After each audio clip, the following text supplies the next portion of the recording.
Bonjour, ici David. Dans cette nouvelle vidéo, j'aimerais qu'on voit ensemble les 7 peurs de l'entrepreneur. Et pour ça, ce que je te propose, c'est qu'on prenne ensemble l'image, la métaphore de la montgolfière. On a tous des rêves, on a tous des aspirations, des désirs, quels que ce soit. On a tous des projets qu'on aimerait réaliser. Peut-être que tu rêves de faire ta première conférence, ou peut-être que tu rêves d'organiser une conférence show, ou que tu souhaites tout simplement lancer ta propre activité, soit en complément d'un travail actuel, soit carrément de te jeter dans le grand bain et de te mettre à 100% dans ton activité.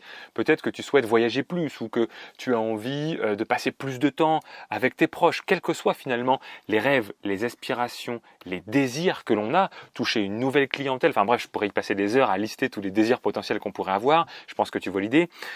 Si on estime que tous ces rêves se trouvent ici, tu vois, dans le ciel, au-dessus de la couche nuageuse, l'activité, le projet que l'on va créer pour pouvoir atteindre ces rêves, c'est cette montgolfière, d'accord? Et c'est la montgolfière dans laquelle on va monter à bord, ici, et qui va nous permettre finalement de nous élever pour atteindre nos rêves, nos aspirations, nos désirs. Et finalement, cette montgolfière, il y a une chose, il y a deux éléments. Il y a un premier élément qui va lui permettre d'aller vers le haut, c'est notre feu intérieur, c'est notre motivation, c'est ce qui finalement est le plus profond de notre tripes, qui nous donne envie de nous lancer, qui nous donne envie de lancer notre activité, qui nous donne envie de faire des choses. C'est notre feu intérieur, ce qu'on appelle également notre feu sacré, qui nous donne l'énergie d'avancer, de lancer des projets, de faire des choses.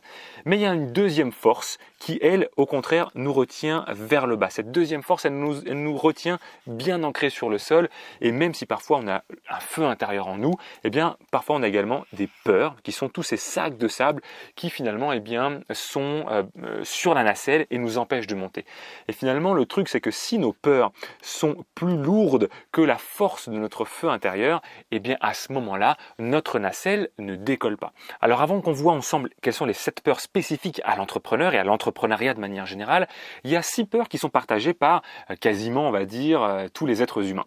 La première peur, bien évidemment, c'est la peur de la souffrance physique et de la mort. Évidemment, on partage tous cette peur de disparaître et de ne plus pouvoir vivre, c'est évident. Il y a une deuxième peur qui est la peur de la souffrance psychologique. Là, c'est autre chose, c'est la peur finalement d'être triste, de ne pas être bien, d'être déprimé. On n'a pas une peur finalement de notre atteinte, de notre intégrité physique, mais on a peur de ne pas être bien dans notre tête. Il y a la peur de la différence, la peur de faire différemment des autres, quelque part la peur de sortir du troupeau. Tu sais, ce sont des peurs qui nous viennent de nos ancêtres quand on était hommes de Cro-Magnon à l'époque, enfin quand je dis on, pas nous évidemment, mais nos ancêtres lointains, s'ils étaient différents des autres, s'ils devaient sortir du groupe, sortir de la tribu, sortir de la communauté, ils n'avaient aucune chance de survivre parce que seuls dans un environnement aussi hostile, ils avaient très peu de chances de survivre. Donc il fallait être comme tout le monde, il fallait absolument faire partie de la tribu. Et aujourd'hui, on a encore ces ancrages un petit peu en nous qui nous proviennent de nos origines. On a peur d'être différent, on a peur d'être finalement rejeté derrière ça parce que on ne correspond pas aux normes des autres. La quatrième peur universelle, c'est la peur de ne pas être aimé. C'est très lié, bien évidemment, à la peur de la différence. Les deux sont intrinsèquement liés. Si on est différent et qu'on n'est pas aimé, bien évidemment, on va sortir de la tribu et ça ne va pas aller. La peur de se faire avoir ou la peur d'être trahi, ça c'est quelque chose qui est partagé également par énormément de monde. C'est-à-dire évidemment le fait de ne pas prendre la bonne décision, de faire confiance à quelqu'un et que cette personne nous trahisse. Là encore, bien évidemment, ça c'est quelque chose de commun. Et enfin, la dernière peur universelle, c'est la peur de manquer. La peur de manquer qui est souvent liée à la peur du manque d'argent, bien évidemment.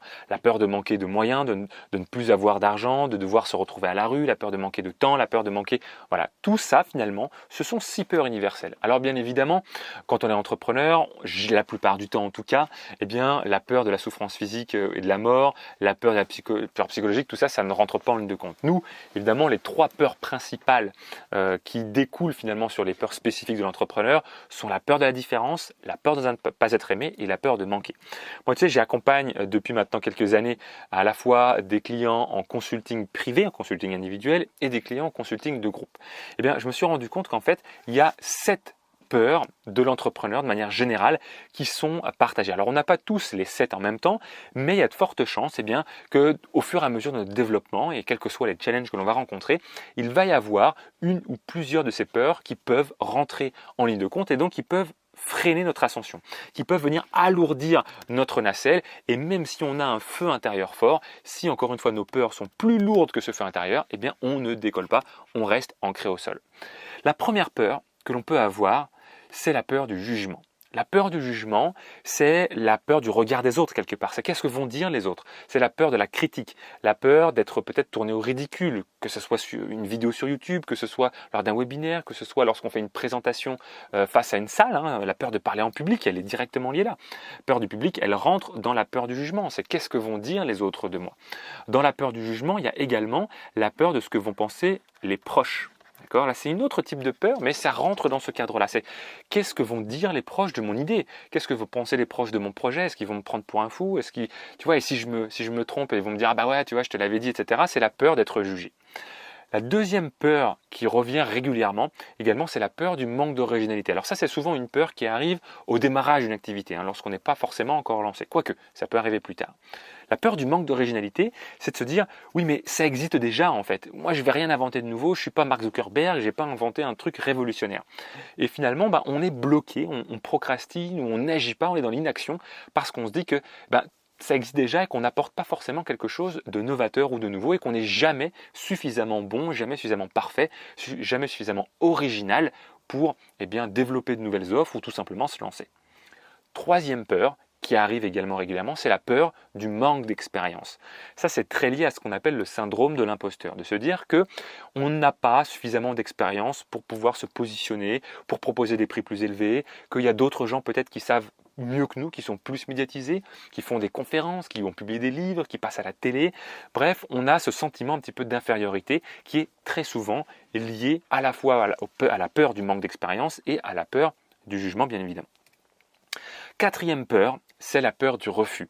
La peur d'avoir un non. La peur finalement que quelqu'un remette en question notre idée. On a le sentiment, la peur de se dire oui mais si par exemple je demande à un client, ça fait 4 heures qu'on est ensemble et j'ose pas tendre le stylo pour lui dire tiens allez est-ce qu'on signe notre accord, c'est parce qu'on a peur que la personne nous dise non. Quand on va dans les soirées réseau et qu'on n'ose pas proposer un rendez-vous à quelqu'un qui nous paraît intéressant, eh bien c'est qu'on a peur du refus, on a peur que la personne ne nous trouve pas suffisamment intéressant et donc nous dise non. Cette peur du refus, c'est un petit peu une peur du rejet également qui est liée à ça. Toutes les peurs peuvent être un petit peu liées les unes aux autres, bien évidemment.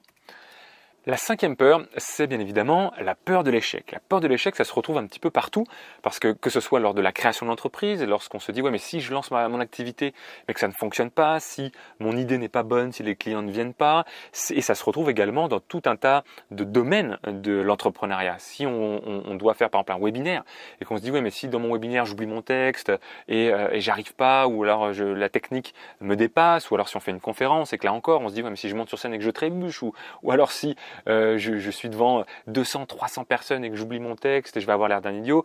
La peur de l'échec, finalement, elle se retrouve un petit peu dans tous les domaines que l'on peut avoir parce qu'on a la tendance, bien souvent, à plutôt voir les risques des choses qui peuvent arriver plutôt que de se concentrer sur nos chances de réussite. La peur de l'échec, elle est également liée finalement au regard de l'autre, de se dire ouais mais tu vois, si je tente quelque chose et que je n'y arrive pas, est-ce que je vais démontrer que je suis pas bon? Est-ce que je vais démontrer que je suis mauvais? Si je lance un groupe pilote et que mes clients sont pas contents, par exemple, voilà, c'est ça y est, ça remet tout en cause finalement et on a le sentiment de se dire que voilà, si on échoue, c'est comme si c'est entre guillemets la fin. On est dans une impasse, on se confronte à un mur.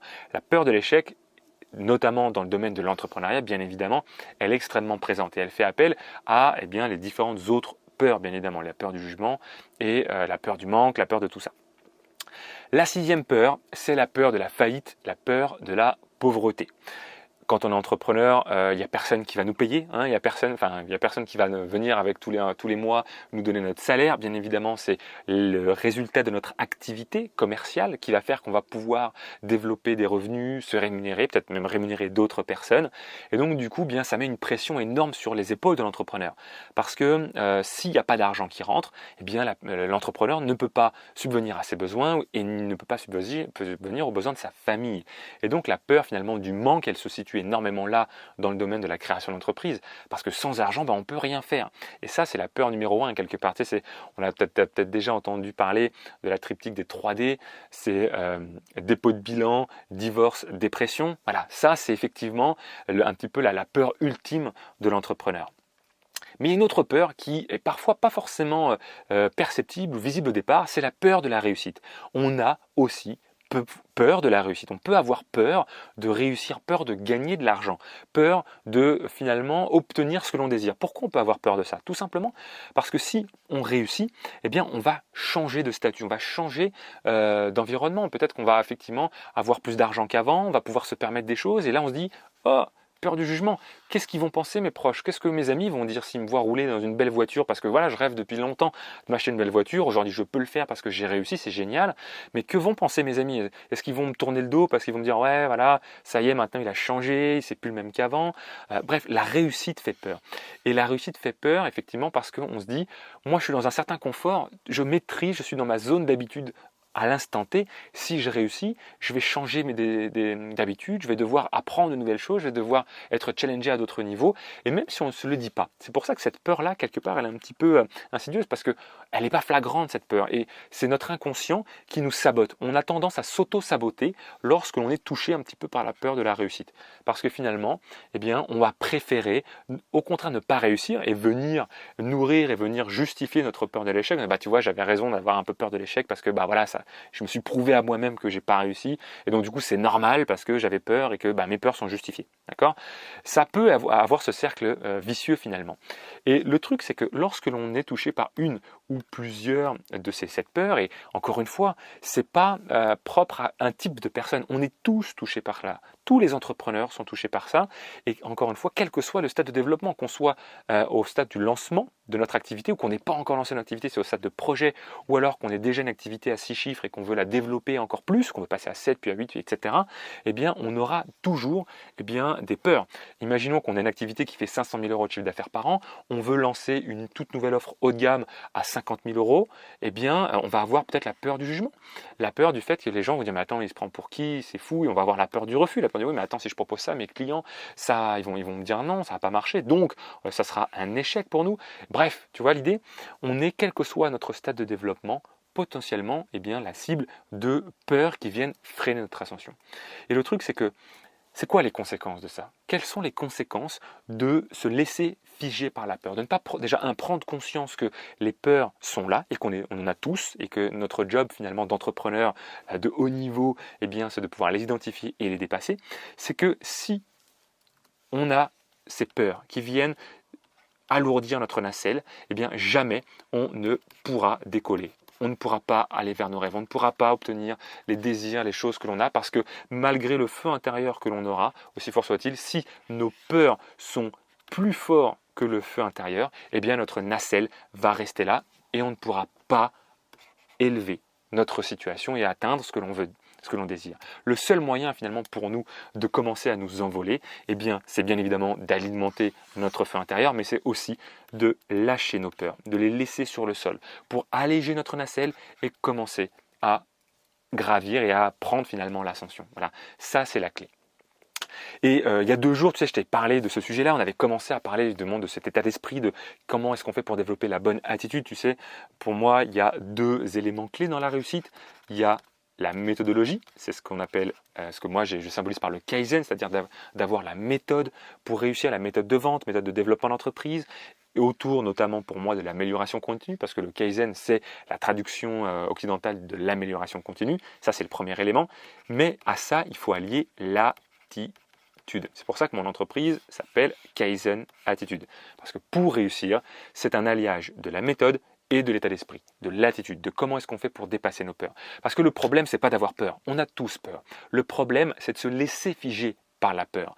La différence entre les entrepreneurs qui ont du succès, les entrepreneurs qui avancent, les entrepreneurs qui atteignent et qui dépassent leurs rêves, leurs désirs, leurs aspirations, ce ne sont pas ceux qui n'ont pas peur, ce sont ceux qui ont des peurs, comme tout le monde, mais ce sont ceux qui dépassent ces peurs, qui ont des habitudes, des moyens, des techniques, des stratégies pour ne pas se laisser figer par la peur et les dépasser. C'est ça qui fait aujourd'hui la différence finalement entre ceux qui restent cloués au sol et qui n'avancent pas, malgré le sentiment, ils ont peut-être l'impression de faire plein d'efforts, ils se forment, ils ont plein de méthodologies, ils savent plein de choses, mais s'ils ne décollent pas, malgré tout ce qu'ils savent, c'est parce que, tu m'excuses à mon dessin vraiment tout pourri, mais c'est pas grave, c'est parce qu'ils ont trop de peur accrochée à leur nacelle et qui alourdit leur ascension.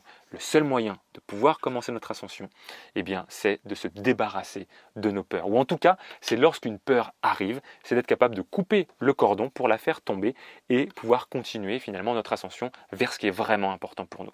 Alors tu sais, je t'ai posé la question de savoir si c'était un sujet qui t'intéressait, savoir si eh bien, ça valait le coup pour moi de passer du temps à réfléchir à qu'est-ce que j'enseigne et comment je peux modéliser ce que j'enseigne à mes clients en consulting privé, mes clients de consulting de groupe, pour pouvoir créer une formation autour de ce sujet-là. Comment est-ce qu'on développe un état d'esprit de champion? Quelles sont les méthodes que moi j'emploie pour moi et pour mes clients pour justement ne jamais se laisser freiner par la peur? Comment est-ce qu'on fait pour développer du courage? Comment est-ce qu'on fait pour devenir un entrepreneur qui, malgré les peurs, avance et est déterminé et que rien finalement ne peut freiner? Eh bien, les résultats quelque part depuis hier où j'ai lancé le sondage, enfin non, il y a 2 jours, pardon, avant-hier, sont tombés. C'est 94,59% de oui contre 5,41% de non. Donc, a priori, le sujet intéresse et je te remercie de ta participation. Donc, je vais créer effectivement une formation très prochainement pour pouvoir t'aider à développer cet état d'esprit de succès. Comment est-ce qu'on fait pour dépasser ses peurs, t'aider finalement à travailler sur les 7 peurs de l'entrepreneur que l'on a vu ensemble. Et ce que j'aimerais en fait là aujourd'hui, c'est que tu me dises un petit peu plus qu'est-ce que tu aimerais trouver dans cette formation. Je t'ai mis le lien vers un autre sondage qui est très court, c'est simplement une question et je te demande en fait dans ce formulaire qu'est-ce que tu aimerais trouver, quelle réponse tu aimerais trouver ou quels sont les sujets que tu aimerais que j'aborde autour finalement de la thématique de l'état d'esprit, de comment est-ce qu'on fait pour avancer, pour avoir la bonne attitude, comment est-ce qu'on fait finalement pour oser, parce que encore une fois tu sais, pour moi pour se réaliser, ça passe par le fait d'oser et d'être soi-même. C'est pour ça que mon slogan, c'est oser, être, se réaliser. C'est ça qui permet finalement d'avoir une activité dans laquelle on se sent bien, qui nous passionne, qui fonctionne bien. C'est d'oser faire les choses. Et donc évidemment, pour oser, il faut se débarrasser de nos peurs. Il faut en tout cas être capable de les dépasser lorsqu'elles se manifestent. Et il faut être soi-même. Qu'est-ce qui aujourd'hui t'empêche d'oser faire les choses que tu sais qu'il est important de faire et qu'est-ce qui t'empêche d'être toi-même? J'aimerais que tu prennes le temps d'un petit peu d'y réfléchir et que tu me mettes dans le deuxième formulaire justement, bien spécifiquement, qu'est-ce que tu aimerais que j'aborde dans cette formation-là et également potentiellement dans les contenus sur YouTube. Parce que quand je fais la promotion des formations, tu le sais, je fais des contenus gratuits également, donc il y a des sujets que je traite. D'ailleurs, je suis en train de te préparer une autre vidéo dans laquelle je vais te partager une technique que moi j'utilise pour pouvoir dépasser un certain sujet. Ça en reviendra dans la prochaine vidéo. Mais d'ici là, ce que j'aimerais, c'est que tu me donnes un petit peu plus de visibilité sur qu'est-ce qui peut t'aider toi concrètement. Qu'est-ce qui aujourd'hui te bloque? Qu'est-ce qui aujourd'hui te freine? Quels sont les... si tu me dis, ouais, j'ai peur du regard des autres, par exemple. Ok, qu'est-ce que tu as peur concrètement? Tu as peur qu'ils disent quoi? Dans quel contexte? Quelles sont les phrases qui te font peur? Est-ce que tu as peur qu'on te dise, mais t'es qui pour parler de ça? Est-ce que tu as peur qu'on te dise que tu n'as pas assez d'expérience? Enfin, je ne veux pas t'influencer. Il y a 1001 choses qui peuvent aujourd'hui te freiner. Eh bien, ce que j'aimerais, c'est que tu puisses me le dire. Qu'est-ce que tu aimerais trouver dans la formation que je suis en train de mettre au point, de modéliser? Il y a le lien du formulaire qui est juste en dessous. J'espère que cette vidéo t'a aidé peut-être à prendre conscience de certaines peurs. Encore une fois, c'est tout à fait normal d'avoir des peurs. On en a tous. Moi, j'en ai encore. J'en ai eu par le passé que maintenant, je peux dépasser très facilement. Elles me font plus peur parce que ça y est, j'ai mis en place des habitudes pour certains sujets. Par contre, il y a d'autres sujets qui me challengent encore. Et donc du coup, c'est encore mon job, mon travail de pouvoir dépasser de nouvelles peurs. Et des peurs, je suis désolé de te le dire, mais tu en auras toujours, toute ta vie, parce que tu seras toujours challengé au niveau où tu vas avancer. Quand tu vas monter de niveau, tu vas gravir l'escalier du succès, il y aura de nouvelles peurs. Elles seront différentes, ce ne sera pas les mêmes. Les peurs d'avant seront plus présentes parce que ce sera facile pour toi, mais tu en auras des nouvelles.